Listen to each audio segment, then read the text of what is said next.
What is going on, Chiefs Kingdom? Welcome to the Chiefs Report. My name is Jace Andrews. In the preseason finale, the Chiefs are victorious 33-32 over the Cleveland Browns in a game that they started down 22-3. They finish off going 30 points for the Chiefs and only 10 points for the Browns to finish it off.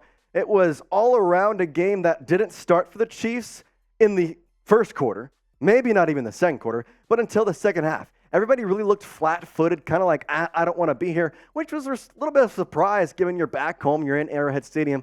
But nobody looked like they were kind of fluently ready for the game until the second quarter. Then things started going. We get a touchdown. You see La'Mical Perine. You see Ihmir Smith-Marsette. Just things started rolling.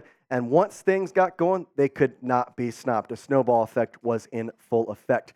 With that, let's get to some winners here from the final preseason game. And the first one, I mentioned him already, La'Mical Perine, the running back out of Florida, looked absolutely impressive in this game. 4 carries for 32 yards, along with 44 yards in the air and a touchdown receiving. He looked, I'm going to say, good enough to potentially be the RB3 in this squad. As of right now, it's Buechele at the 1, McKinnon at the 2, and then RB3 is Clyde Edwards-Helaire. But with that kind of mentality of maybe he could be cut, maybe he could be traded, well, now the options open up a little more, given you have La'Mical Perine, who showed today he is RB3 worthy. And the biggest thing is that CEH is a big pass-catching guy. And now you not only have McKinnon, who has shown he can be a pass catcher, you just showed today La'Mical Perine can also be a pass-catching back out of the backfield. It opens up your options. Before we get to my other winners, let's get to your biggest winner. Who do you think played well and deserves to be a winner versus the Cleveland Browns in the preseason finale? With the 53-man roster coming up, it's going to be cut time for the Chiefs, and sometimes this game makes or breaks a player's career, season, whatever you want to call it. So who is your winner? I want you to put it down in the comments. I'm going to be checking because I think there's a lot of winners from this game. There was a lot of good things that we saw. So what do you think? Who is your biggest winner? Type it in the chat below. Let's go to some more winners from my side. I'm going to hit 2 back-to-back. The first one is Justyn Ross. He played really well, caught a touchdown, rossed a guy, which is something I'm going to be using a lot more now. And the second guy behind him, also a wide receiver, Ihmir Smith-Marsette, who may have just played his way onto the 53-man roster spot with his performance not only last week, but then today. Let's start first with the stats for Ross, as he had 6 targets, 2 receptions, though, 12 yards, and the touchdown. But again, I think even, we've said this all preseason, his stats are not indicative of the type of player he has been throughout these 3 preseason games and practice and training camp. He's just looked good on the field every time we've seen him. And today, he made one of the most spectacular catches of the preseason, rossing a guy as he just totally plucked the ball out of there over the head of the Browns defender, got the touchdown. He ran a bunch of good routes, had a couple of times where he was open and either Gabbert or Buechele kind of threw it too low, missed him. There was a couple of times he probably could have maybe 4 receptions instead of 2. But either way, you're going to take the touchdown. And with what he has shown this preseason, he's definitely a winner. I think he deserves a spot on the 53-man roster. Now, the guy who definitely played his way onto the Chiefs squad is Ihmir Smith-Marsette. 4 receptions, 101 yards, 1 touchdown with a long of 43. He played absolutely spectacular. And this isn't the first time we've seen Ihmir Smith-Marsette play well. Last week, he did something similar, going for 90+ against the Cardinals. He was absolutely amazing. And it's really time that we start talking about Ihmir Smith-Marsette potentially being on this 53-man roster. I think he played his way there today. I'm excited because if you look at this Chiefs wide receiver depth chart, Andy Reid said this week they're going to try and cut it down to 7. Tony, Valdez-Scantling, Sky Moore, and Rashee Rice, I think, are all guaranteed spots. But behind them is where it gets a little fickle. You have Richie James and Justin Watson, and then Justyn Ross and Ihmir Smith-Marsette as the guys kind of fighting for those last 3 spots. To me, today, Ihmir Smith-Marsette and Justyn Ross with his touchdown both played their way into that 53-man set. So I think the decision comes down to, do you keep Richie James or Justin Watson? Watson has been a favorite target for Mahomes. He's been his guy for a couple of years now. And Richie James, kind of the new guy, played with the Giants last year, now with the Chiefs. It's going to be one of those, are you going to leave him on the squad and pay him the money, or you're just going to say, you know what, we've had our time, do that. I will say, Nico Omenihu also could be on the practice squad. Powell could maybe find his way. Besides that, not so much. Let's go to another winner, Charles Omenihu. And yes, I know what you're thinking. He had a good game, Jace, but he's not going to play in the first regular season game or the next 5. Well, you're right, but I still think he was a winner today, and he showed why he is going to be the defensive line guy for the Chiefs, especially if Chris Jones decides that he's just not going to show up until week 8, or if we're going to trade him. We don't really know, but he today played really well, 2 tackles, and then 1 tackle for loss, 1 sack, and he was all around the quarterback all morning long. Really just an all-out performance, as all afternoon really just kind of attacked the holes that were laid out pretty well by the Browns. He was able to fill them.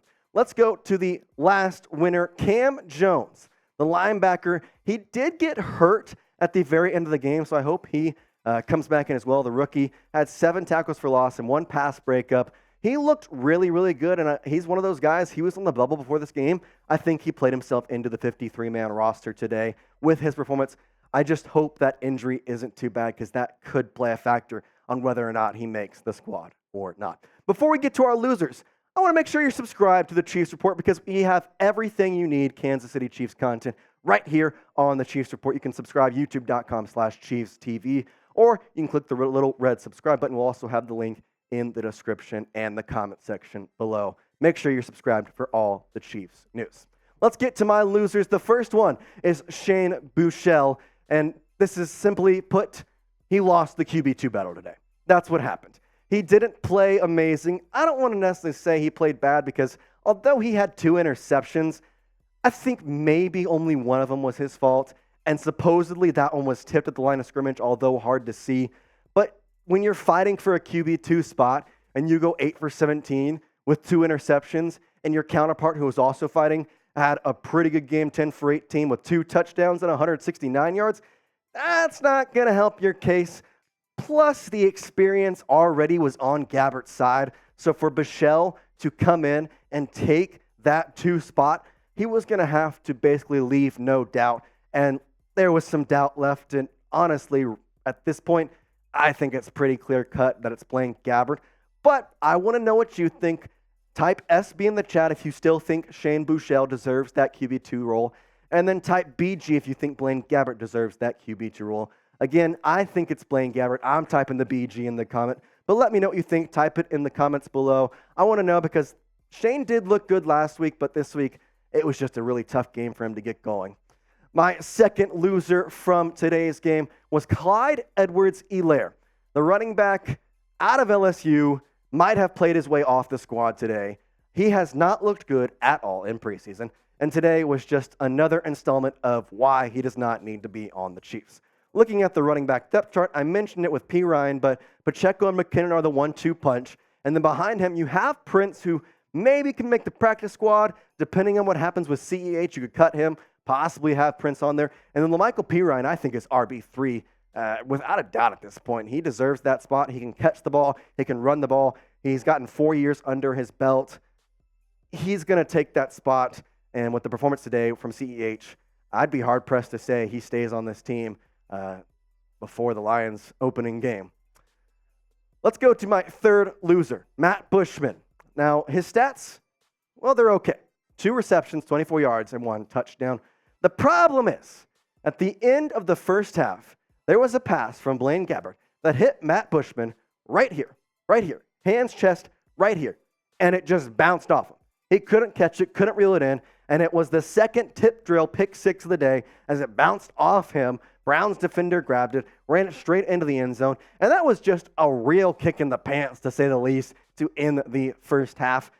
As the Chiefs at that point, they had gotten it to within 1 score, and you were feeling good. You were thinking, oh yeah, we're going to go into halftime, and we're going to come out here, get the ball first, go score, take the lead. This is going to be simple. This is going to be easy. And then it bounces off of Bushman's chest into the hands of a defender, and you're going, oh no, here we go again. And luckily, it didn't matter. He kind of made up for it with a touchdown later in the game and ended up helping the Chiefs win the game 33-32, along with a bunch of other Chiefs that really kind of set the tone. I want to know if you're excited for the season opener. If you are, type me in the comments. Again, me in the comments. I'm spamming me because I just cannot wait for September 7th. The Lions taking on the Chiefs. Opening night of the NFL season. Mahomes going to be in full-fledged action. And I'm going to say it. The Lions aren't going to be a free win this year. They looked good to end the season last year. I think it's going to be a really fun season opener, but you know I got the Chiefs. Type me in the comments, though, if you're excited. And we're going to come back with this week with some more content to get you ready for the upcoming season. But that does it for today here on the Chiefs Report.